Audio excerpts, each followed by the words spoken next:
Hello and welcome to Human Design for Every Day. Through this series, we are going to run through everything that you need to get to know to get a foundational understanding of human design, not just from your own perspective, so not just looking at your own chart, but understanding how you fit in with the people around you, with your friends, with your family, with work environments. And ultimately, what we're trying to do throughout this everyday human design, this foundational human design course, is to understand that by us just being our individual selves that we know we are deep down, we have the ability to be able to create something beautiful when we then come together.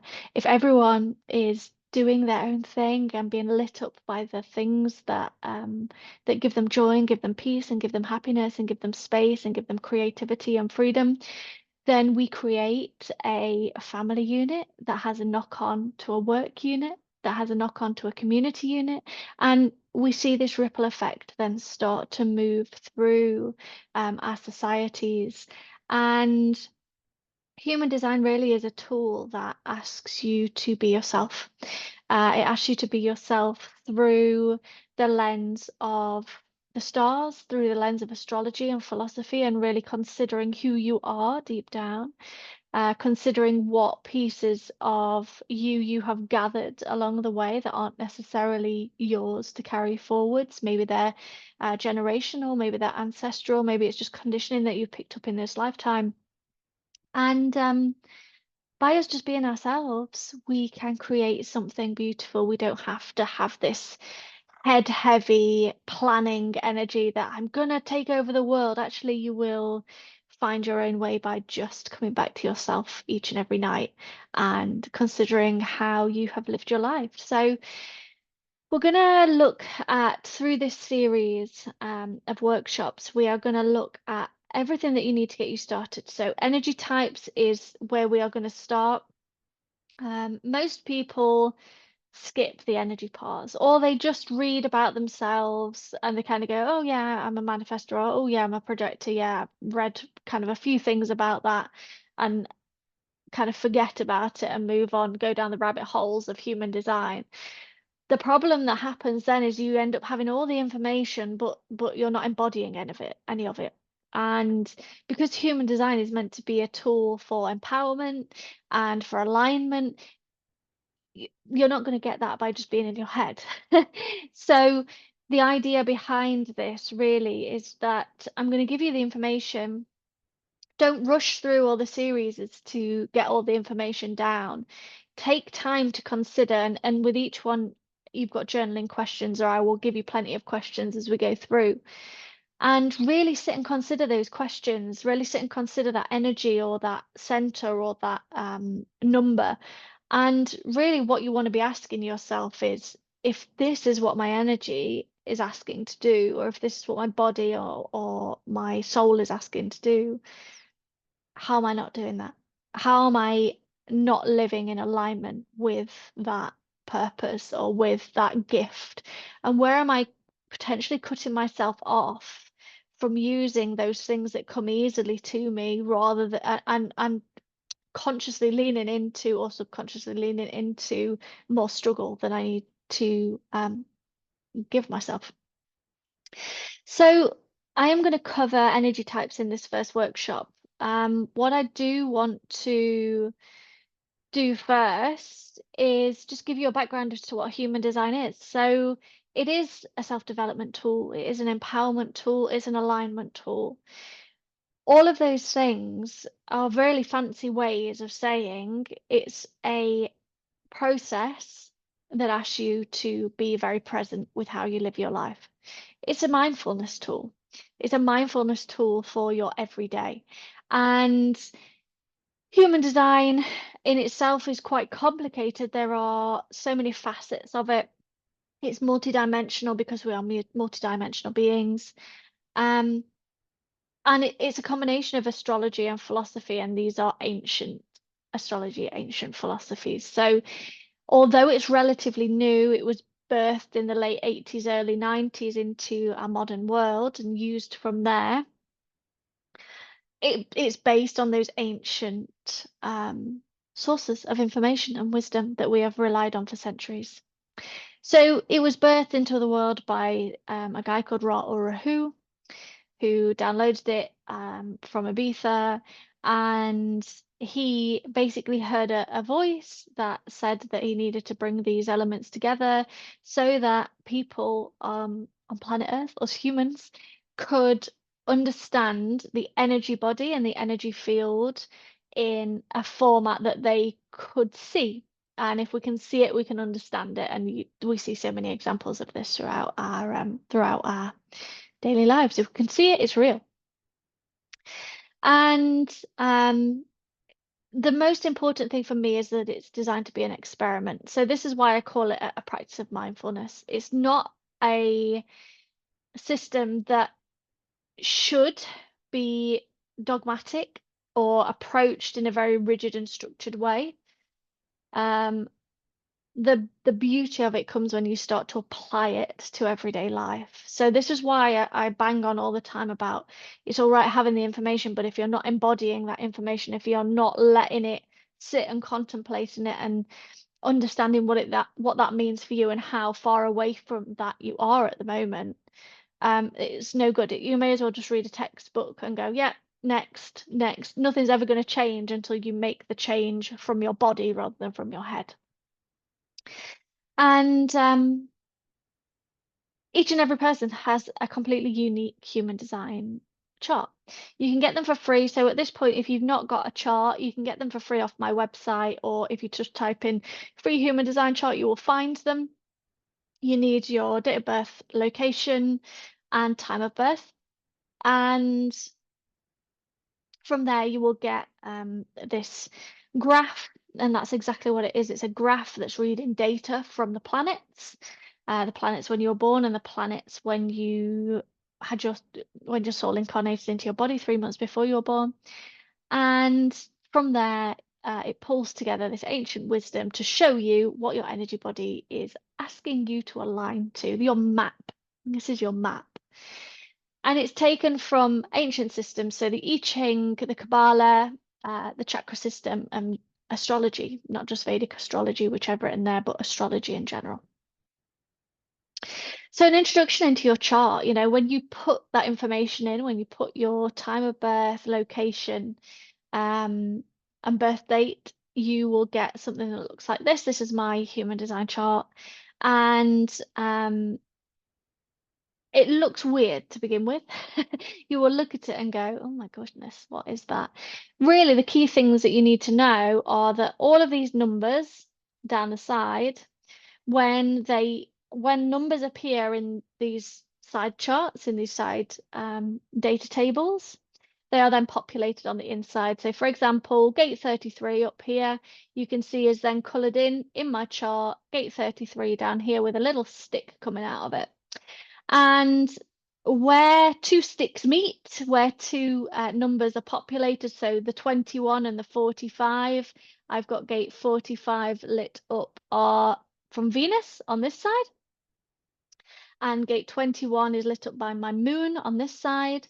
So wherever you have those two meeting, 21 and 45 in my case, it lights up each end of the center. So you get consistent access to a center and a center's energy. And I've got the same on this side. So 61 and 24. 61 is my north node and 24 is oh, my sun. I knew that, my design sun.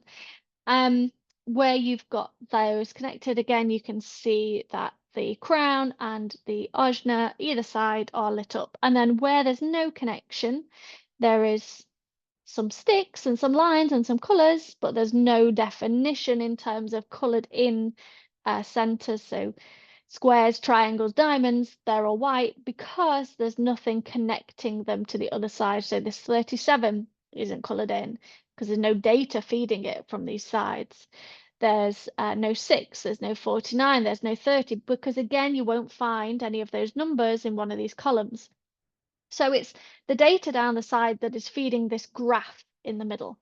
And when this graph is, depending on how this graph is populated, gives you an idea as to what centers you have to work with, what energy you have to work with, and what gifts do you have to work with. And so from this, as I say, you get two types of gifts. On the right-hand side, these are your conscious gifts. These are numbers that correlate to the black sticks, the black colors on this graph. And that is where the planet sat within the I Ching when you were born. And on the left-hand side, we have our unconscious or design gifts. They are presented in this map in purple. And these are our unconscious side, or the things that other people see in us that we don't necessarily see in ourselves. Now, why those are important is because when all those numbers are populated into the graph in the middle, it gives us an indication as to what our energy type is. So anyone who has this white square in the middle, anyone who has it colored in white is going to be either a manifestor, a projector, or a reflector. And anyone who has it colored in is going to be either a generator or a manifesting generator. The difference between them is mainly to do with the connection to the throat and whether there's defined throat or not and what is feeding the throat. So you don't really need to know that, but that population, the way that that graph is populated then gives you your energy type, and that's how your energy type is decided depending on what is colored in and what's not colored in by the time those numbers are linked or unlinked. And I'm not going to give you too much of of a rundown about my story, but I do usually put this in because I think it's important to know who you're learning from. So my journey with human design began in 2020, in the first lockdown. I discovered a lot of things during that first lockdown that are now part of my everyday practice. And I did my chart, went to this workshop, found out that I was a manifestor, and I was like, oh, that's interesting because it definitely feels like I am in the wrong place, but I don't know why that is, and I don't know how that looks, and I don't really understand why everyone else has all this energy, and I work in bursts, really.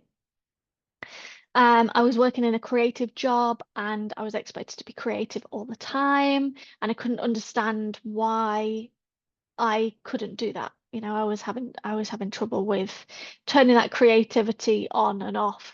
And yeah, it was affecting my health as well, especially migraines. Migraines was something that I used to suffer with a lot, which I don't now that I don't live the life of a generator, but we will get to that in a moment. So I found out that I was a manifestor, went down this huge rabbit hole, as you would do if you've got a one line in your profile. You're probably going to have gone down a rabbit hole at some point with all of this information. And from there, I started to gather all the resources that I needed to help myself. And I spent 3 years just in my own experiment, not sharing any of this information with anyone, just really learning about it for myself and for my family, using family charts and partners charts to understand the differences between them and myself, and how that presented. And then I took some courses. I took the Jenna Zoe course. I took courses with Libby Lassenas, Vanessa Henry, and I brought together all of this understanding for the people that I was seeing in my community. So I work as a sound healer, used to work as a yoga teacher, and I was seeing a lot of people struggle with what I would call alignment issues or alignment illnesses. Basically, they were getting sick because they were in the wrong spaces with the wrong people, doing the wrong things that weren't lighting them up.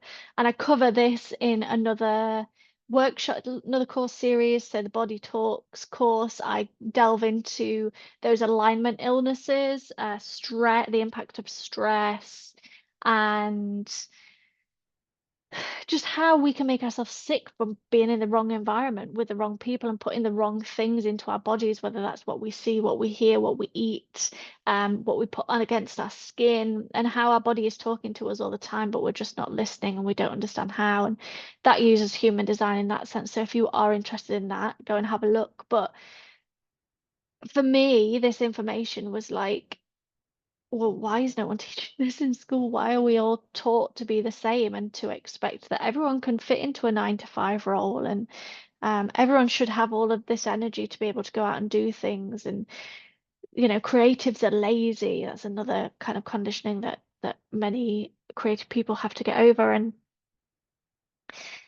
it just, it didn't sit with me. So I spent 3 years changing my life. I quit my full-time job and built a business around the things that I love. So sound healing, yoga teaching, um, ceremony holding, human design. But it wasn't until last year, a year ago, that I started sharing human design with my community and offering readings. And what I was finding was just how how very different but how very similar at the same time people's stories were within the community. So with all of that, I kind of thought, right, this needs to go much wider. I'm in a very working class area, come from a very working class background. And so I need to make sure that this information gets to people who really need it, not just the people who can afford to pay lots and lots of money for it, which is where it's still currently sat at the moment, in my humble opinion. So that's really the reason behind a lot of the work that I'm doing. So I hope that that resonates. In terms of energy centers, this is where we are going to start. So energy types, there are 5 types. There are manifestors, manifesting generators, generators, projectors, and reflectors. The important thing is that each and every single one of them is as important as the other. It doesn't matter how rare or how common they are. Every single one is important. And the other thing is that when you find out what you are, just own it. I see a lot of people who both ends of the spectrum. Manifestors are kind of going, oh, for God's sake, I want to be a generator. I don't want to stand out in that impactful way. And generators going, I want to make an impact. I want to really stand out, and try kind of saying, I want to be a manifestor. The sooner as we can just own the energy types that we are and just give ourselves permission to be ourselves, the quicker the kind of clear up process happens. So although it's presented like this hierarchy of energy, of these energy types, it's not a hierarchy. There is not one that's more important than the other. However, there is a way in which energy works. And it goes from manifestor to reflector, essentially. So manifestors are here to be the path clearers. They're here to create energy. They're here to light the spark and keep the spark. Not even keep the spark going. They're here to light the spark and then go, everyone else is here to keep the spark going. So they're here to light the fire, get things initiated, get things starting, get the ball rolling on things. But they haven't got a long-term ability to be able to keep up with the energy that is needed to keep a fire going. So the other types then come in um, to help with that initial startup. So a manifestor creates, it initiates, they start something. The manifesting generators then magnify that energy. They make it bigger, they make it more impactful, they make it more visible. And it might end up kind of going a little bit all over everywhere whilst they're stretching this idea out. So they're stretching. The generators are then doing the spreading. So it's been stretched, it's been made and padded out into this big old idea or this big old thing. And as it's been spread out, the generators can then go, right, I'm going to take it all around everywhere. So I'm going to take this fire, now it's been spread and padded out, and carry it around the street so that everyone can see it. And I'm going to take it to everyone's door and make sure that everyone has the opportunity to be lit up by this thing, this fire, this idea. So they're spreading, and they're kind of like the ants, the worker bees, the people who should be being satisfied by giving people that light in some way. The projectors are then kind of sat back and looking at what's going on, and kind of shaking their head and wondering why it's being made much more complicated than it needs to be. And there's a simpler path. There's a way in which we can make all of this easier by cutting out so many processes. And they're here to be the fixers or to be the wise ones and to guide and to tweak energy. And then the reflectors, who make up proportionally the smallest amount of people on the planet, about 1%, 1 to 2% of people are reflectors who have no energy body whatsoever. And they are here to mirror. They're here to reveal. They're here to fit into all the different situations and act as that mirror or that soundboard to be able to see where things are going right and see where things are going wrong. And a lot of people think that they maybe have the hardest job. If they're in the right spaces, they like everything should just be easy. They kind of should be getting carried to where they're meant to be because they've not got anything internally that is forcing them against the tide, whereas the others have those inner forces to be able to play with and get a body response for their intuition and to know whether they're in the right space or the right places. So it's kind of swings and roundabouts. Really, the important thing is that everyone has a role, everyone has a job, everyone has something to be able to contribute. There's no role that is better, there's no role that is worse, there are just roles. But the important thing is that, yes, that's true, but people should still be being excited by that role. They should still be being satisfied. They should still feel successful. They should still feel inspired. They should still feel peaceful with it. So there are roles that certain people will gravitate towards, but if it's not lighting them up or giving them something back, it's still the wrong role. So I'm going to start at the top. You will have these presentations in the pack on this course. Lost my words there. So you will have these presentations on this course. So don't feel like you've got to write everything down. Some things I may skip over. So use it as time to reflect on what these different energy types are and maybe who you see around you that fits into these energy types. So the first one is the manifestor. They are the second rarest type of human design energy types after reflectors, which makes sense. We don't need everyone to be starting something. If we had everyone starting something, nothing would ever get finished. And they make up maybe 8 to 9% of the population. The important thing about manifestors is that they are here to create, they're here to initiate, they're here to start. So they're not here to be consistent. They're not here to be doing the same thing all the time. They're not here to be repeating lessons. I'll use myself as an example. I will do a course for people. I will record it and then it will be online for you to purchase afterwards. I won't be doing it over and over and over and over again. It's just not the manifesto way of doing something. I get it out my system. There you go. Here it is when you're ready to interact with it and then move on to the next thing after I've had a period of rest. They have what's called a repelling aura, which doesn't sound fun.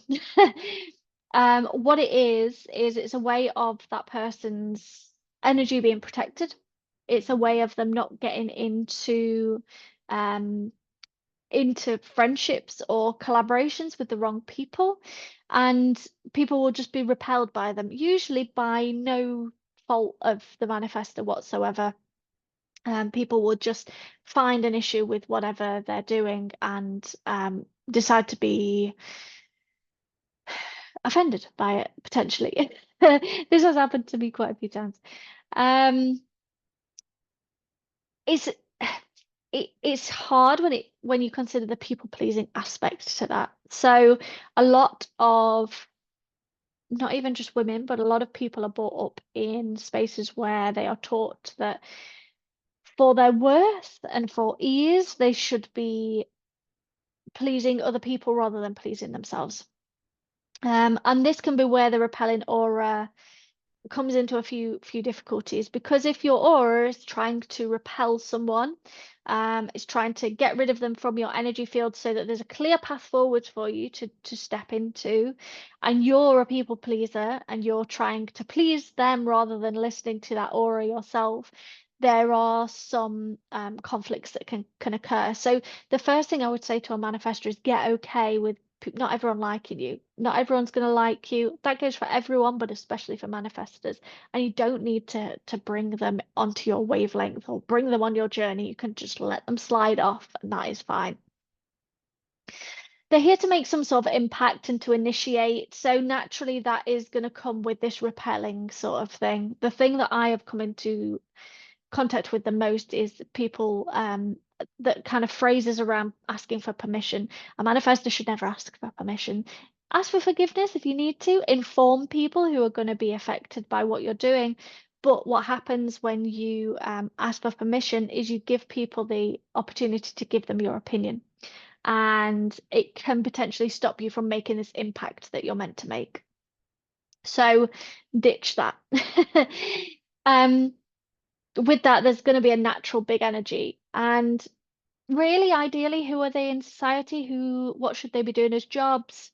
Gonna sneeze. They should be initiating, they should be starting.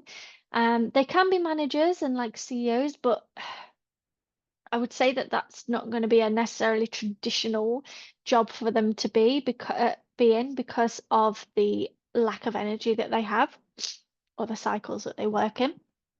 Going to be a leader, trailblazer, entrepreneur, startup, inventor, creative, something that gives them the opportunity to be able to work in a quick burst and then rest, because there should be this 80% rest mode, which is big. You know, if you think about how our society works, we don't have an 80% rest model. We have maybe a 30% rest model, 20% rest model. So it's a completely wrong way around for a manifestor to be doing that sort of 9 to 5 job. So designed to work in urges, designed to work in bursts. And when they have one, they should have a clear path to be able to go through with it. They do need the most amount of rest. This is one of the biggest conditioning pieces around manifestors that I see. They are trying to keep up with everyone else. As soon as they realize they're not meant to keep up with everyone else, they're meant to be going in a totally different direction, things get a lot easier, and you can give yourself permission then to rest. Rest can look like anything. It can be, it can be that you spend more time in bed. It can be that you spend more time just chilling out and doing nothing but letting your mind kind of whir things over. It might be that you do yoga. It might be that you go for a walk. It might be that you read for pleasure. It's anything that's filling you up rather than you giving it away, is how I would define rest. Rest is something that fills me up rather than gets rid of my energy. They're great for intense projects, but they don't have that recharging battery. And they should be here to initiate and inform. So that's the strategy of a manifestor. Each and every energy type has a strategy. The strategy for a manifestor is to initiate, so start something and then inform whoever is going to be impacted, but also speak things out loud. So if you need help from God, source, universe, spirit guides, whatever you want to call it, speak out loud what you need help with, whether that's to a person or whether that's to an energy. You need to get used to using your voice and understand that all of your impact lies in your voice. So the conditionings, often being told that they need to fit in and to do the job of generators and manifesting generators who naturally have a lot more energy. Incorrect. Their light may have been dimmed growing up in a family that didn't understand their need for rest, their need for creative urges, their need for independence and to build their own independent confidence. So that's something to reflect back on. Where have I been kept small? They've been conditioned to act more like generators and pick up all the doing work rather than the initiation, the creative, the starting work. They can care too much what other people think and slip into people-pleasing modes. Getting rid of that pressure to do and to be productive. You only need to be doing something or productive 20% of the time. And when you are in that 20%, you are getting a lot more done than people who are meant to be more steady with their creative process.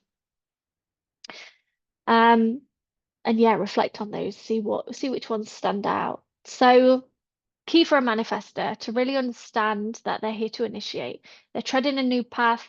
Probably no one's done it before, or no one in their community's done it before, or no one in their circle's done it before. They're going to be going in a new direction. And the people who are going to follow or who are meant to follow will naturally follow them as they see them on their process. They need regular rest. Um, you need to let other people know what's going on before you take a leap, not for advice, just to inform. So it's always about asking for forgiveness rather than permission. You don't need to inform everyone. It's only people who are going to be immediately impacted by your decision. So that's not Doris down the road. That's not someone who you were collaborating with a few weeks ago. That is like the immediate vicinity of people who is going to be directly impacted by this decision that I make. And practice asking out loud for things. So there's some questions there to reflect on. Come back to those when you are ready to. Manifesting generators come next, and they are 32% of the population, so they make up quite the chunk. They are not designed to follow the ABC path to find success. So our society is set up to say that you go to school and then you go to sixth form and then you go to university and then you get a job and you stay in that job for a long period of time and make sure that you get some good experience there. And then maybe after several years, you go and find another job and you carry your pension forwards and you get stability in place. For a manifesting generator, they're going to be like, what the hell are we doing? I want to do that. I want to do that. That's completely opposite to it. And you will see manifesting generators throughout a personal capacity, a work life, and they will be doing all sorts of different things. They will be random jobs. They will be working in random sectors that seemingly conflict each other. And they will bounce about like little fleas. And as they bounce about, they are designed to give intense bursts of energy to whatever they're being lit up by that time, in that time. And as they give them these big bursts of energy, those things get a lot bigger in that short space of time, but then they're designed to move on to something else that's exciting them. And it's this excitement really that should be fueling a manifesting generator. So they have the energy of both a manifester and a generator. They are generators by design, so they shouldn't be living as a manifester, but they should be harnessing that quick spark initiation that they can and do have access to, but they should also have the ability to carry those things forward. So it's a slightly different role that the manifesting generator is working with.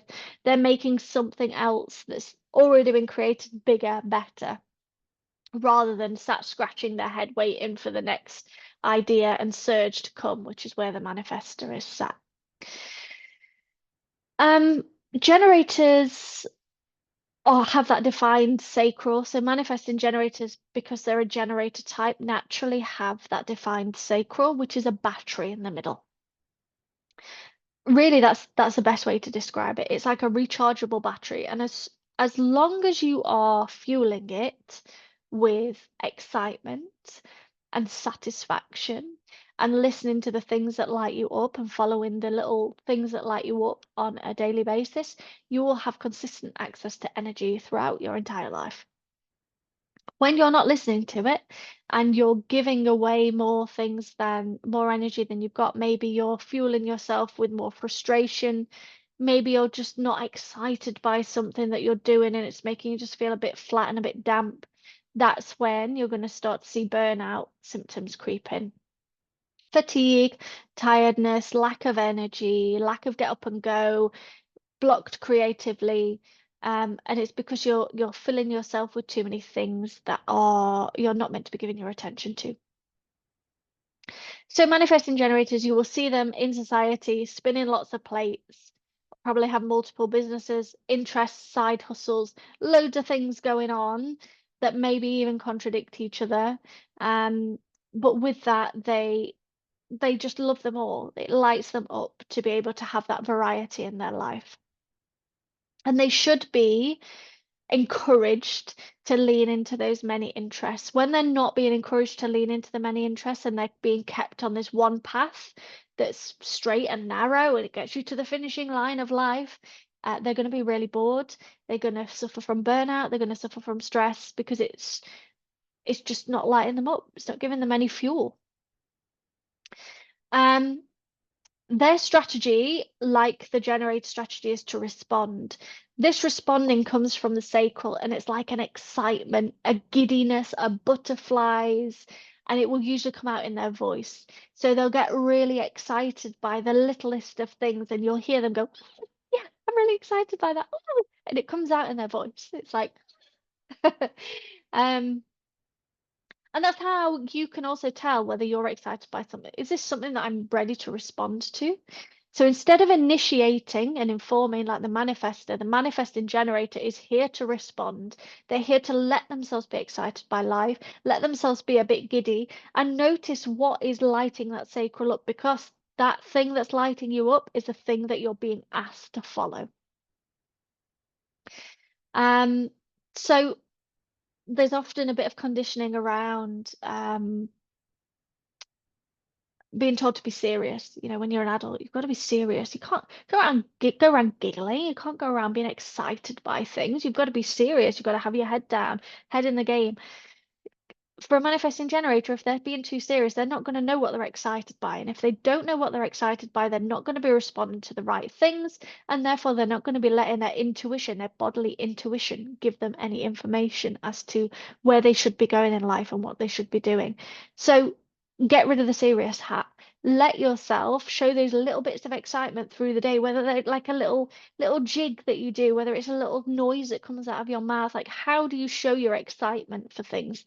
And practice doing that with small things. Someone offers you one of your favorite sweets. Oh yeah, I would love one. And then notice that you've got excited by that. If someone says, "Oh, do you want to go to?" I'll use my own thing. Do you want to go to a samba tonight? Oh yeah, I would love to. Notice like how do you move in that moment? What comes out of your throat? What noise comes out of your mouth? Because that's what you're being asked to respond to. And if the mouth is the clue, the voice is the clue, because if you are asked, do you want to go to a sound bath tonight? And you answer, yeah, all right then. That's a should. That's like I should go to the sound bath, but I don't actually want to go to the sound bath because there's none of that excitement through the voice. So really have a play with that. When you're fueling yourself with excitement, then you're on the right path. When you're fueling yourself with satisfaction, then you're on the right path. When you're fueling yourself with frustration, when frustration is overriding your day, something's gone wrong. So as I say, being told that you have to follow a set path or a pattern, being told that you have to sacrifice your own happiness to make other people happy, nope. Being aware of overcommitments when you're people pleasing. So are you saying yes to too many things that should actually be a no? Are you pretending to be lit up by things and it's filling your schedule, filling your calendar, and stopping you from being able to do the things that you actually want to do? Again, that's another form of conditioning. The best strategy really for a manifesting generator, yes, is to respond. But even if you're not an emotional manifesting generator, I would say sleep on things. Before you give a big yes commitment to something, just take a bit of time to feel into it. Because the likelihood is manifesting generators like to try things first, and then decide whether they want to go through with it fully. So by giving yourself a little bit of space and giving yourself a little bit of grace to be able to maybe dip your toe in this decision, and then make a full body decision from there is going to really help with clearing out the calendar for things that you do want to do and things that you don't want to do can get off. So how can you work with this on a daily basis? Save your energy for a hell yes. If it's not a hell yes, it's a hell no. Like, let yourself get excited by things.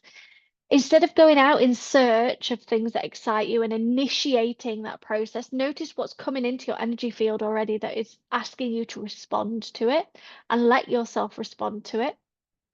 Let yourself get excited. You're here to play, to build, create, to interact with different things and be curious. So let yourself, try that course, go on that open day, buy that color of jacket that you never wear but it looks really exciting. Like, let yourself play with everything that comes into your field that excites you, and practice trusting your gut, that response, that butterflies, that excitement, that warmth, that movement. Like, how is your gut responding to things? So then we come to generators. Generators are the most common energy type. And it's because they're here to spread energy. So we need lots of people spreading the energy, spreading the thing that's been invented, spreading the things that's been started, spreading the thing that's been amplified, made bigger so that it's more accessible. The generators are here to spread. So 38% of the world population are generators. That means that they're natural doers. They should relish in getting things done. They should like doing things. And this is the key really for generators. If you've got a lot of energy to see you through the day to get things done, if that thing isn't exciting you, you're going to run out of energy. So there still needs to be this excitement there, this satisfaction there for what you're doing. It's not that you should be just blindly doing everything. The things that you're doing should give you energy through excitement, through satisfaction. And you're naturally here to lift other people up with your energy. So if you're not feeling great, if you're feeling quite flat and dull, and down and uninspired, frustrated, and you're spreading energy. Naturally, that's what your aura does. It gives you a really clear understanding as to, you need to understand what energy you're spreading, what emotion you're spreading through that day. It's not to say that you won't ever feel down or you shouldn't ever feel down or uninspired, but it's just to be aware, are those my indicators when I feel like that I need to rest? Because I'm not spreading the energy that I want to be spreading. And so therefore I need to fill up my own cup before I go back out into the world so I can spread my excitement and my joy and my just, you know, things for other people to feed off. So naturally in society, they are the doers. They are the ones that have got boundless amounts of energy. Duracell bunnies like to get things done, relish in carrying projects to the finish line. They like to finish things. That can sometimes keep them stuck in this finishing things loop. So you don't have to finish everything if you're a generator. You do still get to choose what you want to finish, what you want to see over the finish line, but they are the work bees. And it's the old tortoise and the hare story. The hare would be the manifesting generator, the tortoise would be the generator. They get into the same place, but one does get there faster than the other, and it's not necessarily the one that you think. As a generator, you need to understand that this historical impact that has been had on your energy type. Your energy type has been taken advantage of through hundreds and hundreds of years, because you have the ability to be able to do things.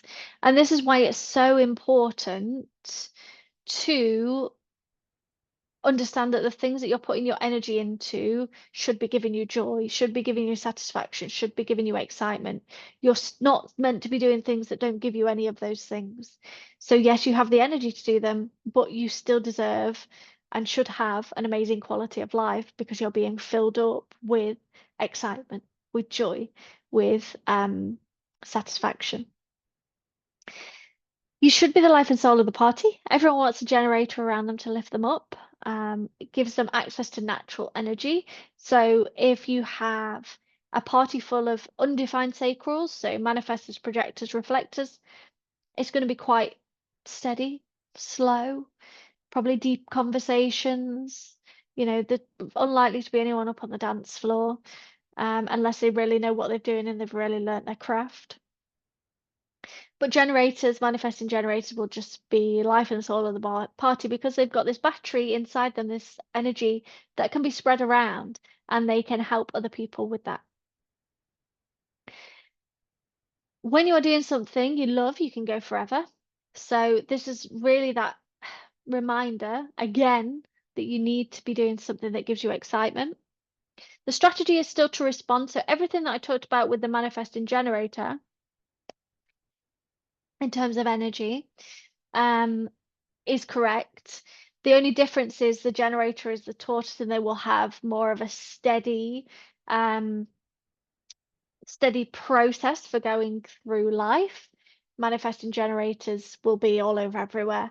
So it's kind of the speed and the way they get there that differs, but they've still got this energy within them that's the same. And so therefore the strategy to respond is still the same.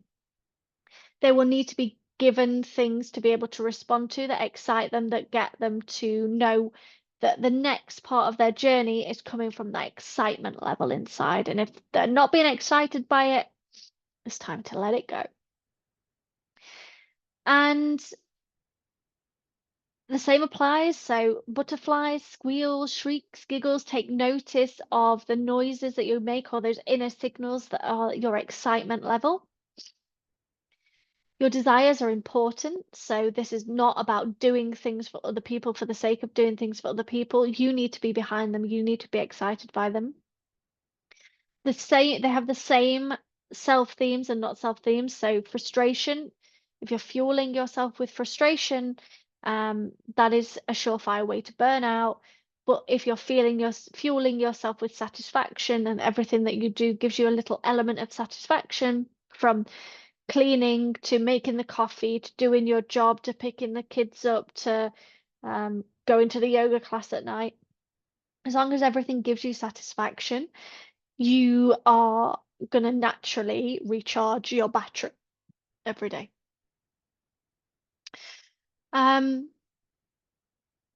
Conditioning.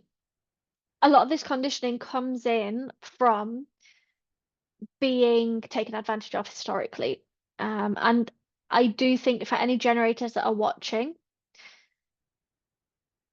reflecting back on maybe how you feel like you've been taken advantage of, whether it's in this lifetime or ancestrally in the past, maybe generationally, is going to be an important part of the story to understand, because it reminds you that your needs are important and that you are not, you're not here to serve anyone else. You are here to serve yourself with excitement and with satisfaction. And where you're not doing that is a disservice to yourself. You're worthy of chasing your own dreams. Can sometimes wear your burnout like a badge. And this is because it gets into a bit of a competition. It's a sacral responding. It's like a bumpy competition that manifesting generators and generators enter into, because they potentially can see the other types as lazy, and vice versa for the other types. They'll be thinking, you need to slow down, you need to stop, you need to rest. Relying on the thinking brain too much. All of the answers for the majority of types come from the body. So whether that's an excitement level, whether that's an emotion, whether that's a desire, whether that's a fear, there's some sort of body response happening.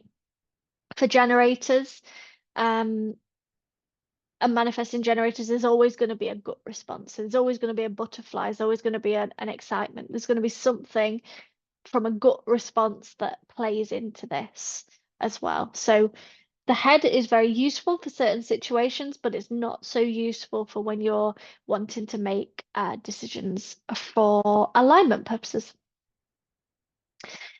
You do need to be asked closed-ended questions.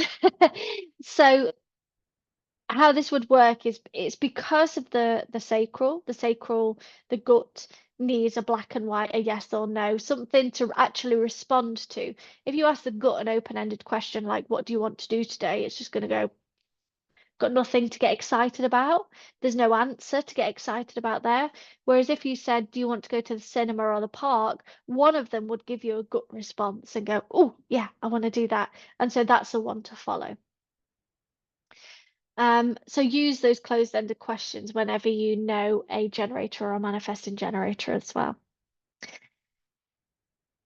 Doing nothing is better than doing something that leaks your energy. Anything that leaks your energy is ultimately going to lead to burnout, stress, adrenal fatigue. Um, it's going to make you ill.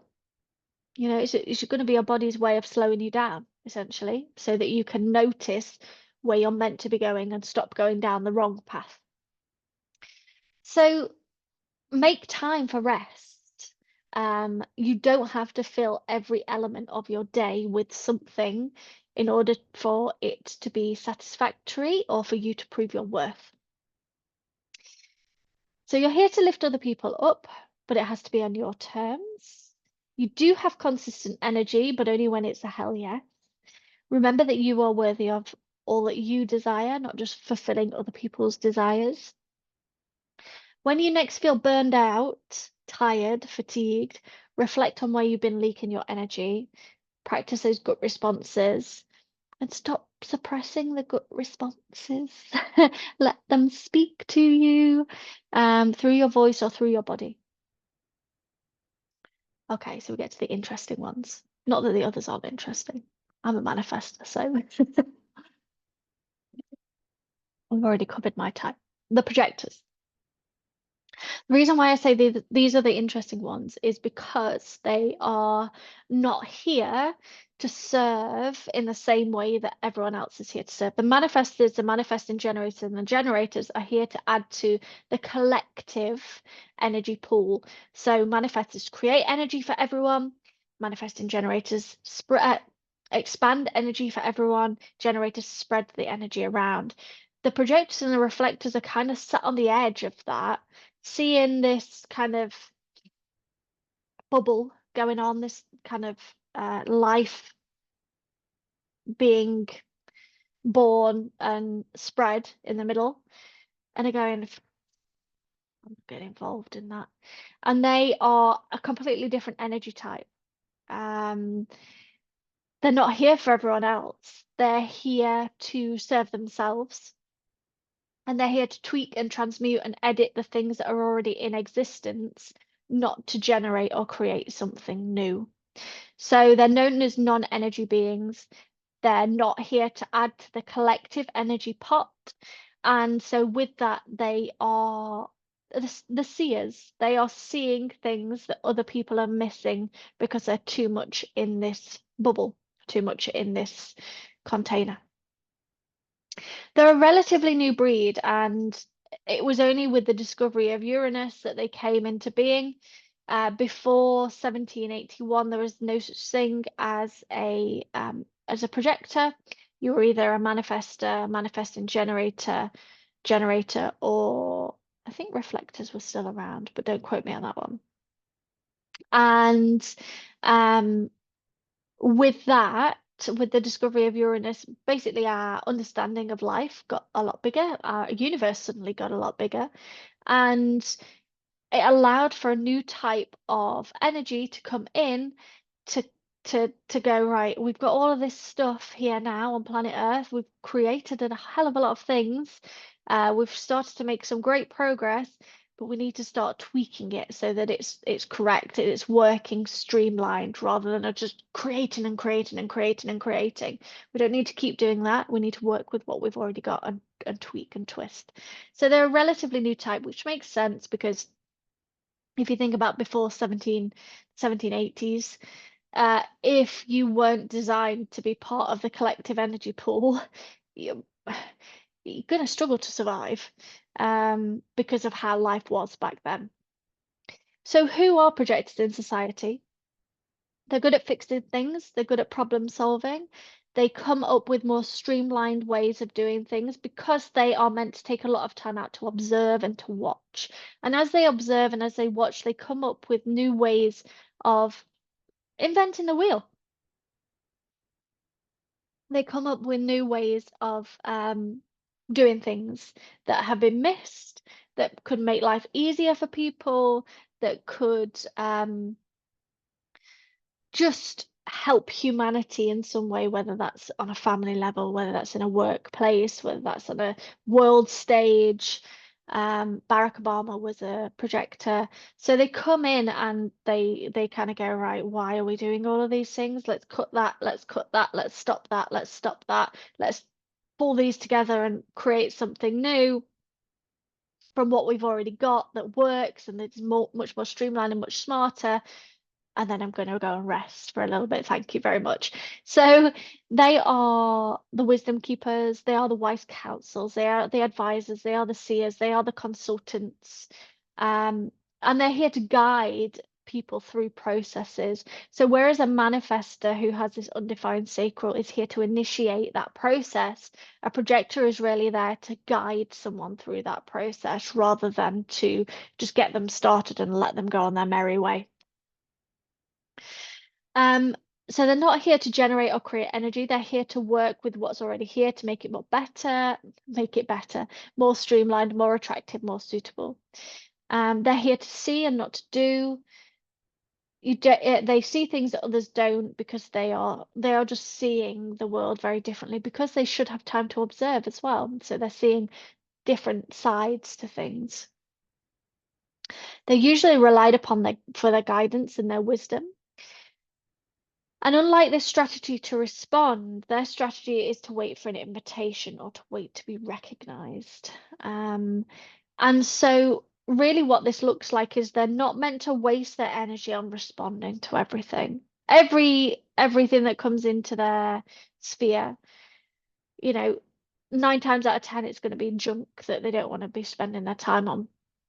But as soon as they are seen and recognized for the talents that they have and the wisdom that they keep, that is their invitation to be able to open up fully.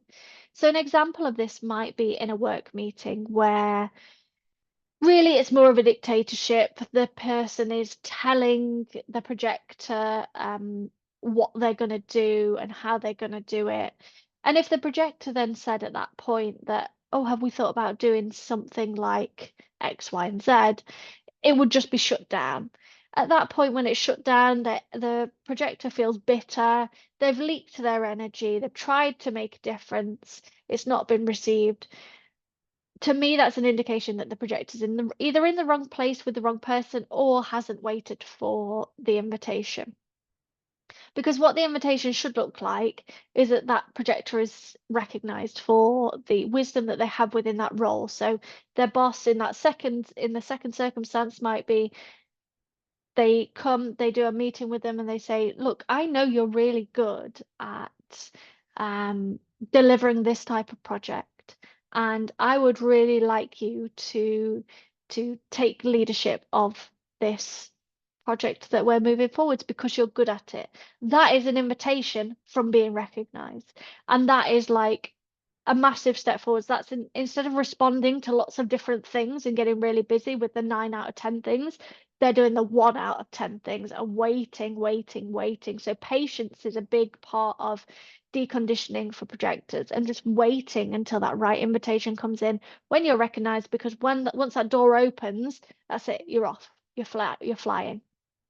So projectors live in a world where the majority of people are designed to respond. So patience isn't really taught because it doesn't work for 70% of the population. So really one of the biggest pointers I can give to projectors is to practice patience and to practice waiting for the invitation and not wasting your time and your precious resources on people that don't matter and things that don't matter that are just being shut down. Conserve your energy. So the not self theme is bitterness when they're not recognized, when they're speaking out of turn, when they're giving away, leaking away their energy, they will be bitter. When they're tired, they'll get bitter. When they are following their strategy, following their authority, they will feel success. So they're the two themes that they want to be looking out for. When do I feel bitter? And when do I feel success? Learning is going to be important. Watching, observing is going to be important because they should be spending most of their time filling their own cup. A bit like manifestors, they should be spending most of their day filling their own cup rather than giving their energy away because they have limited resources. So the limited resources that they have should be given to the correct people when they're invited. They're only energetically built to work a few hours a day because of that, because they're not going to get wise. They're not going to become this wise counsel, this seer, being able to tweak and to change things if they're not having time to watch and to observe. I kind of relate them a little bit to like a sheepdog. They need to sit and watch the herd and how the herd is performing and how the herd is moving and where they're moving to and where they all are before they try and round them up and move them. Because if they're not, they'll miss ones, they'll have to keep going back. It just won't work. It will take so much more time, waste so much more energy. So projectors are a little bit like the sheepdogs in that sense. They're here to work with processes, systems to create efficiency in things that they do. So how can they change and tweak something to make it more efficient, to make it work better for other people? They have what's called a penetrative aura. So whereas the manifestors have this repelling or closed aura, the projector has a penetrative one. And this really is like one-to-one situations or small groups or places where that projector feels seen and where the projector can see that other person and read that other person's energy and really get into kind of a deep conversation or a one-to-one conversation so that they can really exchange energy in a way that feels satisfying and fulfilling to them. They're here to be the new style of leader. We don't need more manifestors dividing and conquering. We need projectors bringing the herd together. So we are going to see an increase of projectors being born onto the planet just with how the planetary energy is coming in. So yeah, interesting.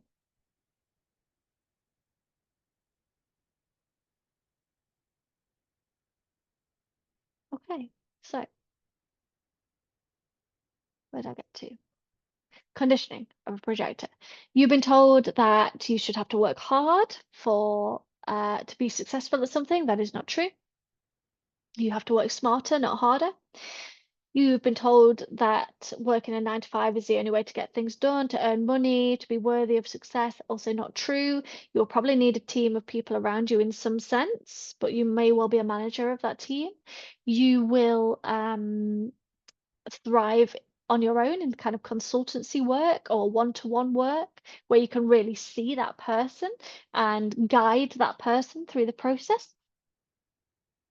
You will have been told that you should always be pushing for what you want. Absolutely not true. You should be waiting for the invitation, to be waiting to be seen. With that, what's important is to let people know what you're interested in. So there is a piece for projectors often around letting other people in and showing what their interests are and showing what they're good at and where their gifts lie so that they can get the most aligned um so that they can get the most aligned invitations back. You'll have been told that you maybe need to shout louder to be heard. Nope, smarter, not harder is the way to work for projectors. So evaluating your daily patterns and being able to understand, where am I leaking energy? Where am I giving away too much of myself? Where am I trying to prove myself too much? Where am I trying to keep up? How can I lean more into rest and watching and observing? And what does that look like in my day? Begin noticing where people are open and closed to your wisdom. You know, don't go wasting around your precious gold. You don't want to be giving out those gold coins to anyone who will listen. You want to be waiting to be seen, waiting to be invited, so that that information really lands and makes the biggest impact that is going to make. Your key to life is to deliver, to delve into things that come easily to you and not push against that. So there's going to be elements that we're told that there needs to be more of a struggle than there is often. And as soon as a projector goes, I'm not leaning into the struggle, I'm going to lean into the things that come easily to me. Then again, the right invitations come in. Finally, reflectors. The rarest energy type. Often when I do these, people will run charts and be like, I need to find a reflector, I need to find a reflector. The reflector will come into your life when you need a mirror. So don't go looking for them. They will naturally come into your life when you need that wisdom of a reflector to show you certain elements of yourself that you maybe haven't seen. They're good for shadow work. And yeah, really they're rare, so 1 to 2% of the population. So don't go wasting your time trying to find one, they will find you. Um, their job is to act as this mirror to society and to show people what they're doing, where their strengths are, both on an individual level, as a collective, and where the weaknesses are. Um, all reflectors have to do is really to resist the struggle and let themselves be carried through life, which sounds to anyone who's a manifesting generator or a generator will probably sound horrendous because they're thinking, well, I need to be busy, I need to be doing things. What do you mean they can be just carried through life? Um, the more struggle they put up, the more they'll find themselves in the wrong places, in the wrong spaces with the wrong people. So a lot of the reflector deconditioning is about letting go of control, understanding yourself, understanding what gives you inspiration, the people who give you inspiration and who fill you with awe and wonder. And as you curate that external environment, naturally you will find you just flow.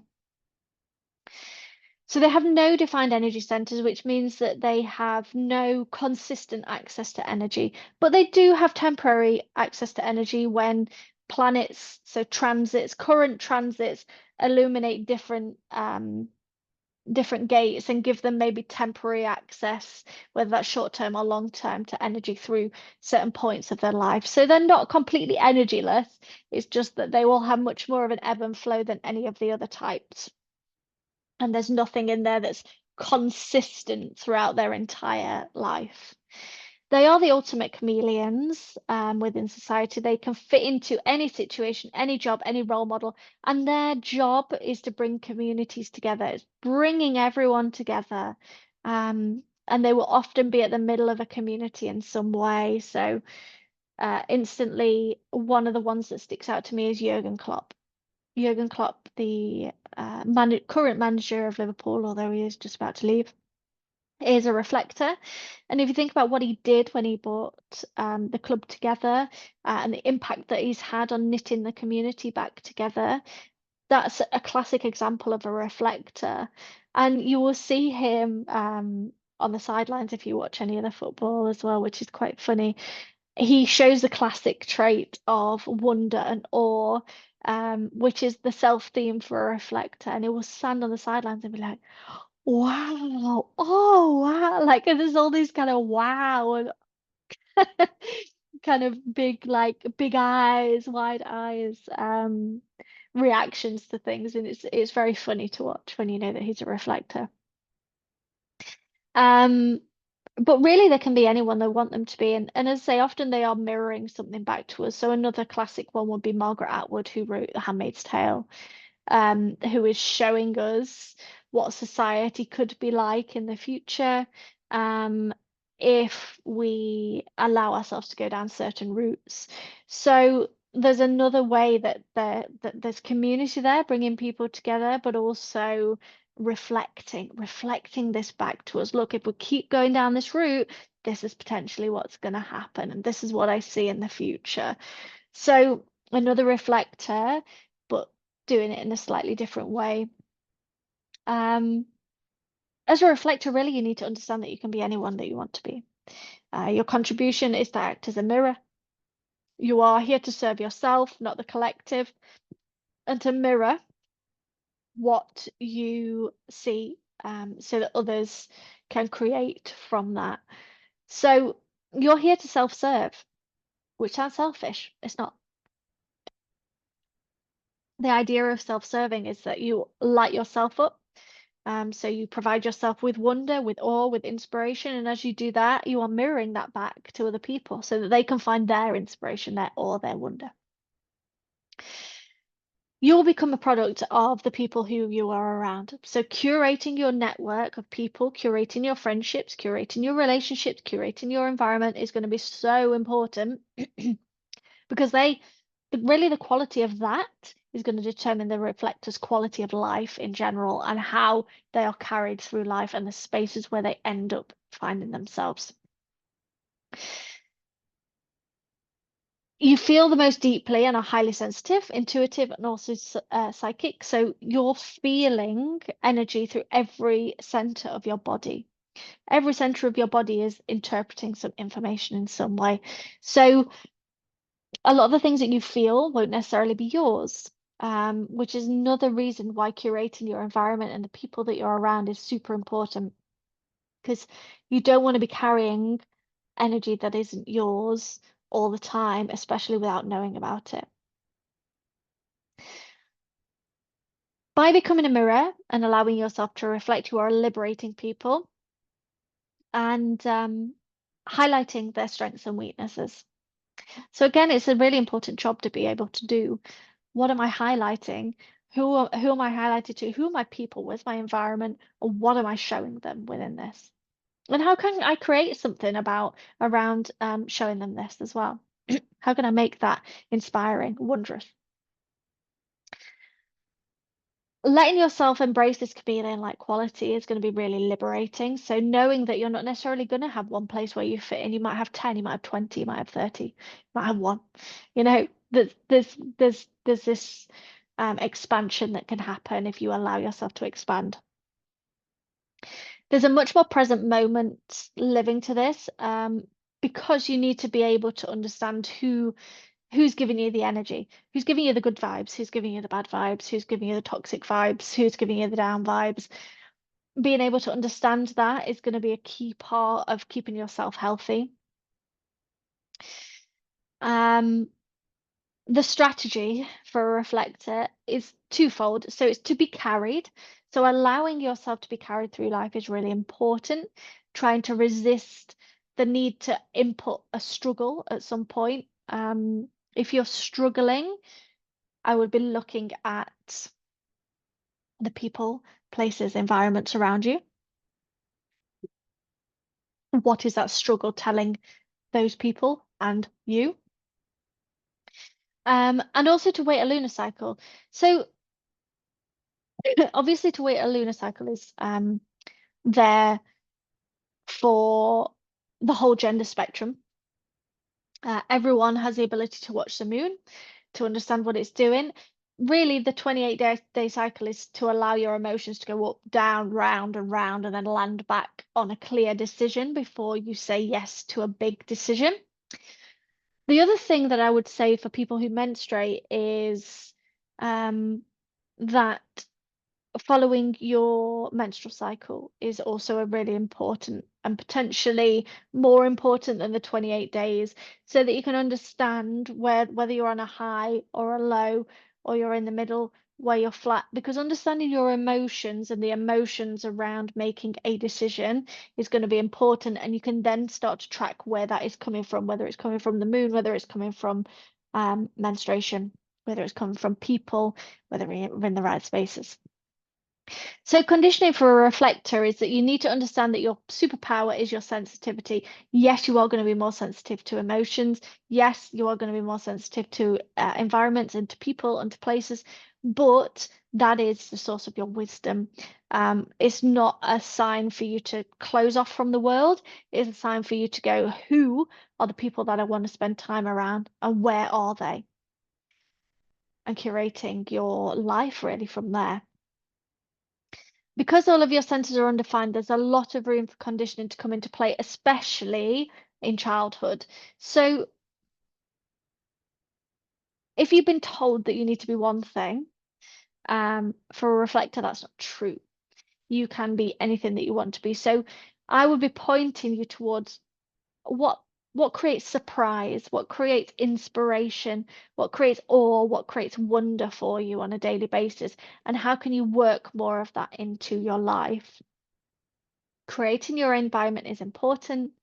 Um, Society tells us that we have to have an identity, and we don't.